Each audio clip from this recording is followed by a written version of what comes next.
কোথাও কোনো মসজিদ, কোথাও মন্দির, যেখানে আজানের ধ্বনি উঠবে আপনারা শুনবেন, যেখানে শঙ্খধ্বনি বাজবে সেটাও শুনবেন, কোথাও যেন কোনো চুল পরিমাণ ভায়োলেন্সের কথা না শুনি। সেটা শালিপুর অঞ্চল, বকজুড়ি অঞ্চল, যেখানেই হোক না কেন, এতটা মিনাখা বিধানসভার মধ্যে আমরা যে একই বৃন্তের দুটি কুসুম সেটা প্রমাণ করাতে হবে। বিজেপি কোনোদিন বিক্ষিপ্ত রাস্তায় হাঁটে না। আর বিজেপির যে কর্মী বন্ধুরা আছে, আমি একটা কথা বলে রেখে দেই, যদি এর মধ্যে কেউ বিজেপি না থাকো, তৃণমূল থাকো, আগে থেকে স্যালেন্ডার হয়ে যাবে। আমাদের যে কর্মীরা আছে তাদের পিছনে যাবে, আমাদের শিক্ষায় শিক্ষিত হয়ে সেই পথে হাঁটবে। কারণ দুম করে গেরুয়া রং করে 12টার পরে বিজেপি হলে সে বিজেপির চোখ ওপর থেকে লক্ষ্য রেখেছে।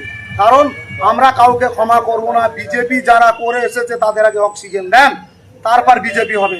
কারণ বিজেপিটা এত খেলনা নয়। যারা করে এসেছে যন্ত্রণার শিক্ষাটা আমি বলছি না, বিজেপির স্কুলে ক্লাস করে বিজেপিকে করতে হয়েছে। আর আপনি দুম করে এসে ধূমকেতুর মতো একটা বিজেপি হয়ে যাবেন, এই আশাটা করবেন না। কিন্তু প্রত্যেক মানুষকে বলবেন, বিজেপি আপনাদের অবহেলাও করে না, আপনাদের ফেলেও দেবে না, আপনার কিন্তু ঝগড়া বা বিবাদের মধ্যে যাবেন।